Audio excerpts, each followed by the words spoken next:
Et dans les titres, le Japon a fait don de 105 millions MRU à notre pays dans le cadre du programme d'aide alimentaire pour l'année en cours. L'échange de notes relatives à ce don a été signé entre le ministre de l'économie et de la promotion des secteurs productifs, Ousmane Mamadou Kane, et l'ambassadeur du Japon à Nouakchott, Ehara Norio. Abdelrahman Hamad nous en dit plus. Par la signature de cet échange de notes entre notre pays et le Japon, notre pays obtient un financement de 105 millions de nouvelles ouguiya. L'accord a été signé côté mauritanien par le ministre des Affaires économiques et de la promotion des secteurs productifs et côté japonais par l'ambassadeur du Japon accrédité dans notre pays. Je suis heureux de rappeler que nos deux pays sont liés par des relations profondes de coopération remontant aux années 60, relations qui n'ont cessé de s'approfondir et de se diversifier. Elles ont ainsi permis la réalisation d'importants projets de développement dans des domaines aussi vitaux que la santé, l'éducation, l'hydraulique, la pêche, la communication et l'environnement. C'est pour moi ici une occasion d'exprimer à travers vous tous nos remerciements au peuple et au gouvernement japonais.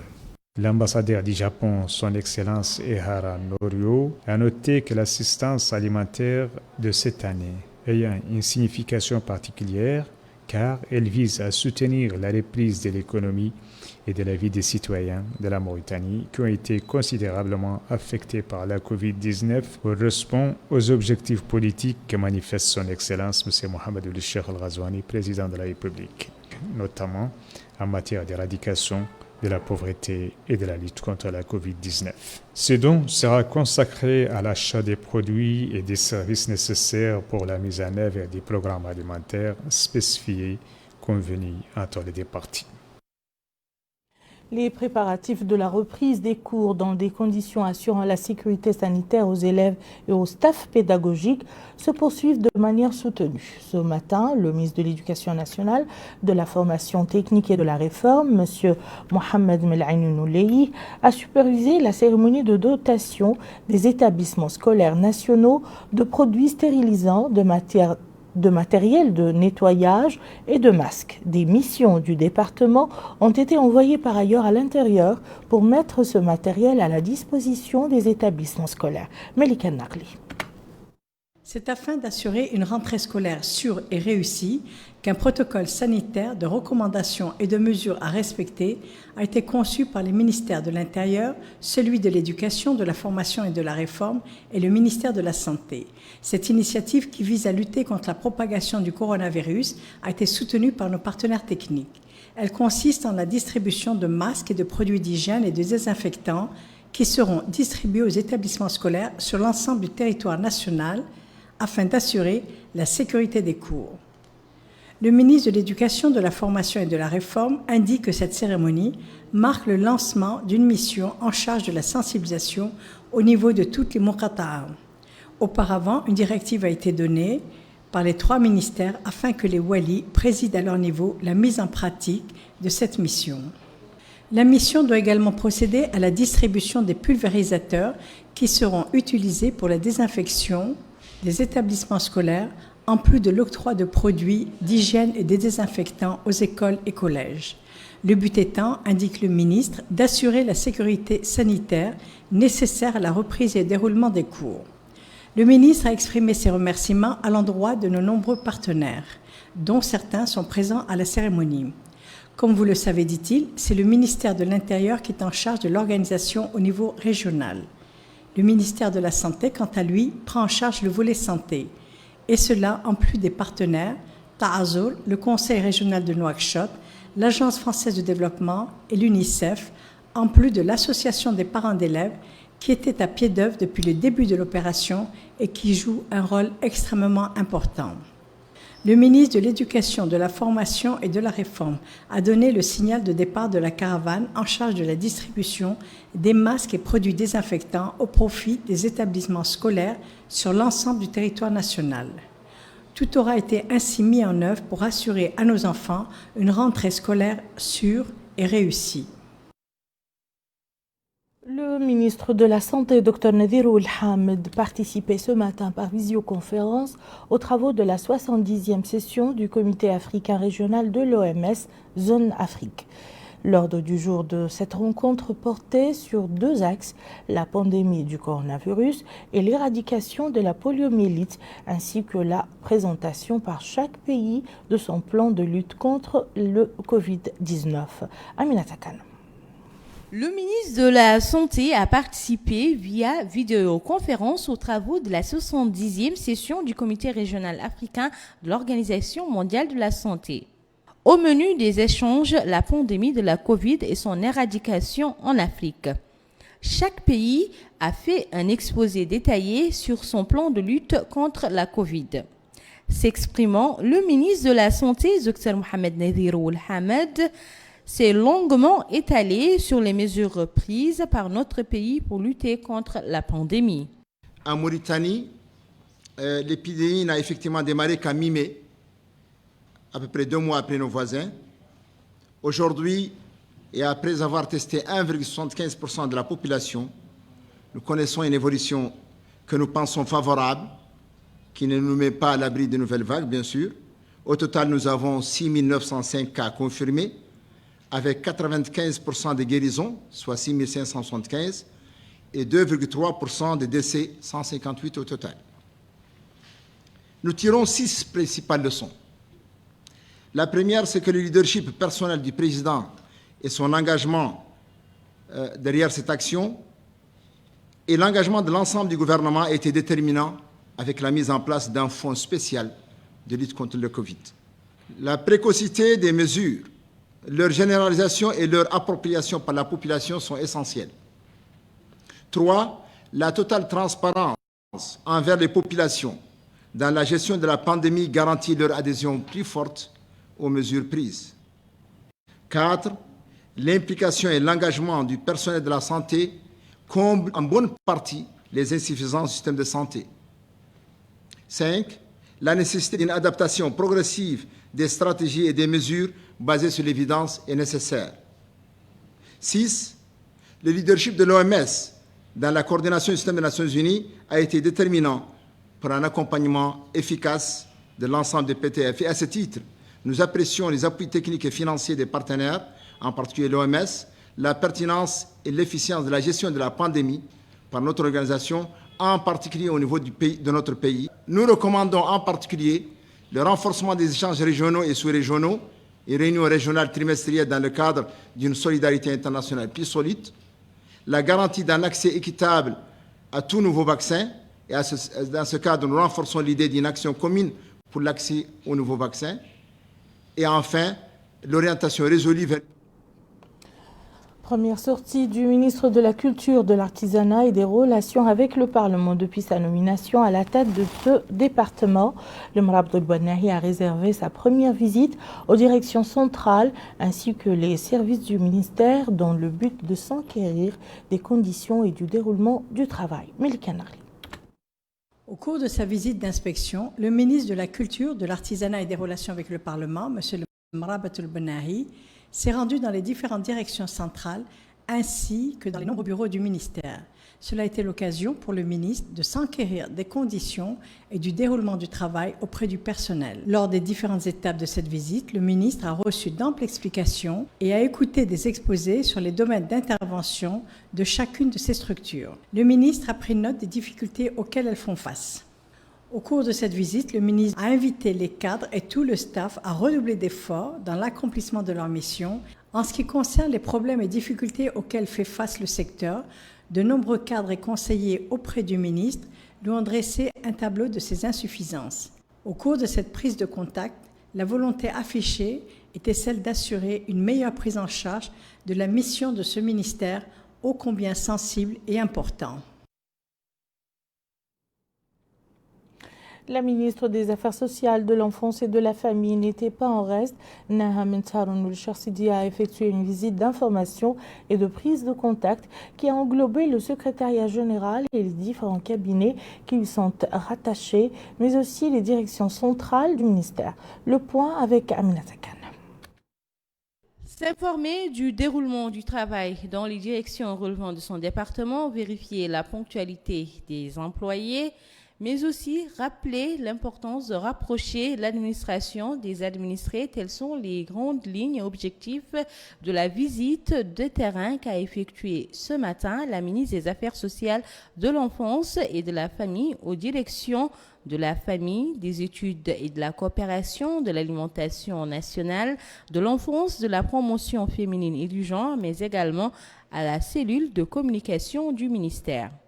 En marge de la visite, la ministre des Affaires sociales, de l'enfance et de la famille, Naha Mincher Sidia, a indiqué que cette visite de prise de contact et d'information lui a permis de constater de visu le déroulement du travail dans les différentes directions qu'elle a visitées, indiquant que le programme Ta'ahoudati du président de la République, Mohamed Ould-Cheikh El-Ghazouani, met en place plusieurs stratégies et programmes pour le développement et l'amélioration du rendement de l'administration publique. Au cours de la visite, la ministre a été édifiée au niveau des directions qu'elle a visitées par les responsables des objectifs et des missions assignés à ces directions, mais également des obstacles qui se dressent pour le bon fonctionnement du travail. Enfin, la ministre a exhorté les responsables à plus de rigueur et de sérieux dans l'accomplissement de la mission qui leur est assignée.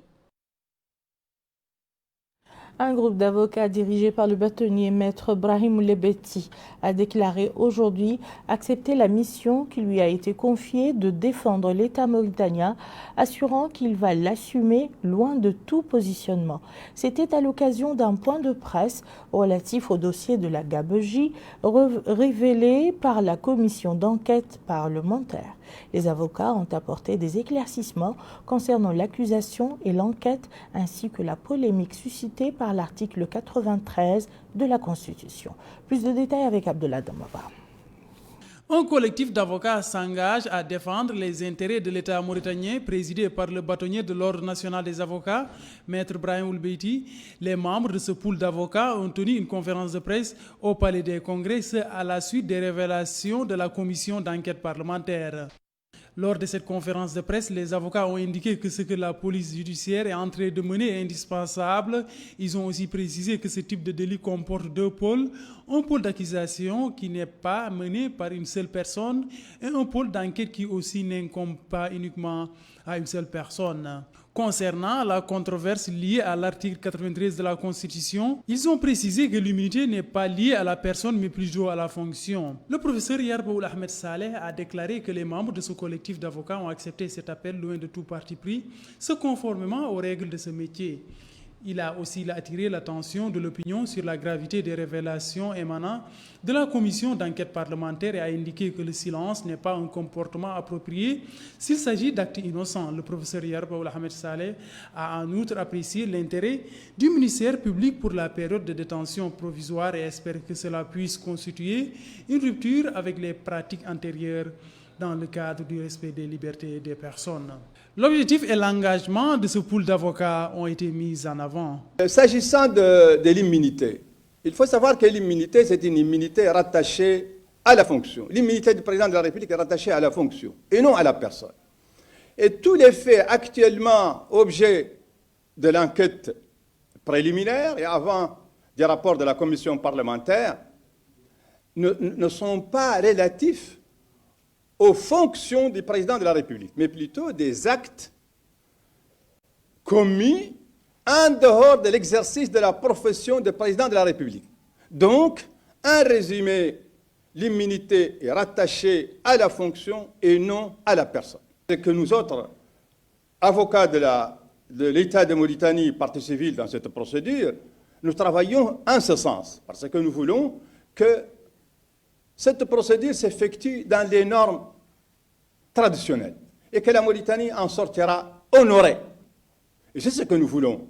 Mais toutefois, l'objectif premier, c'est que tous les biens qui ont été spoliés, qui ont été dilapidés d'une façon ou d'une autre, soient restitués à l'État. C'est ça l'objectif principal. Eh bien, l'objectif, ce n'est pas de mettre tel ou tel en prison, non. L'objectif principal, c'est de recouvrer les biens de l'État. Et nous allons travailler en ce sens. À la fin de cette conférence de presse, le bâtonnier de l'Ordre national des avocats a répondu à plusieurs questions. Il a dans cette optique dénoncé le refus de l'ancien chef de l'État de s'exprimer devant les limiers tout en mettant en exergue le respect et la confidentialité des procédures et des libérations. Maître Brahim Oulbeiti a par ailleurs indiqué concernant les déclarations des avocats français que ces discours ne reposent sur aucun fondement juridique. Ce groupe d'avocats a été mis en place par l'État mauritanien, comprenant ainsi 60 orateurs qui ont pour mission la défense des intérêts de l'État. Les rideaux sont tombés sur l'atelier du ministère de l'Équipement et des Transports, organisé hier autour du système de modernisation et de gestion des permis de conduire. Les participants à cet atelier ont été édifiés sur les étapes franchies par le ministère en termes de facilitation de l'obtention du permis et de lutte contre sa falsification. Abdelrahman Hamad nous en dit plus. L'atelier de formation pour le lancement du système de développement et de modernisation des procédures d'obtention du permis de conduire a permis de discuter avec les acteurs du secteur de plusieurs questions posées, telles que la numérisation des procédures, la sécurisation du permis de conduire contre la fraude ou encore en faciliter l'accès des citoyens. Les participants à cette rencontre, qui représentent les auto-écoles, les syndicats des conducteurs, et l'ensemble d'acteurs du secteur ont loué l'organisation de cet atelier et les processus en cours pour la modernisation du secteur. Cette rencontre était très importante. Et ça nous permet de dire que le ministère des Transports a fait un nouveau pas vers les écoles. Et nous félicitons cet atelier et nous voulons renforcer ça de plus. Clôturant les travaux de cette rencontre, le secrétaire général du ministère de l'Équipement et des Transports, Sadvoul Sidi Mohamed, a indiqué que ces réformes s'inscrivent dans le cadre de la réforme globale et l'amélioration continue visant à rapprocher les services des citoyens, passant en revue les améliorations amorcées pour moderniser le secteur. Voyons à présent la situation épidémiologique durant ces dernières 24 heures, marquée par une relative augmentation des guérisons par rapport aux nouveaux cas confirmés de Covid-19. Selon le bulletin du ministère, ils sont de l'ordre de 32 cas contre 39 réadmissions et 0 décès. Malgré tout, la vigilance doit rester de mise car, comme on le voit ailleurs dans le monde, la pandémie a ressuscité suite à un relâchement dans les mesures préventives. Malheureusement, on le constate également chez nous, surtout dans les gares routières et les marchés. C'est un reportage d'Aminata Khan. Avec l'allègement des mesures préventives, le trafic interurbain a repris de plus belle.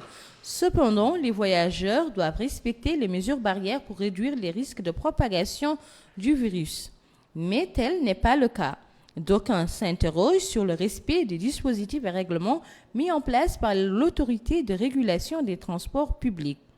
Ce voyageur a indiqué que les citoyens doivent redoubler de vigilance et être conscients du danger de cette pandémie car, après une situation d'accalmie, beaucoup de pays ont connu de secondes vagues. Les gérants des sociétés de transport interurbain ont souligné que tous les dispositifs sont pris en compte par leur société.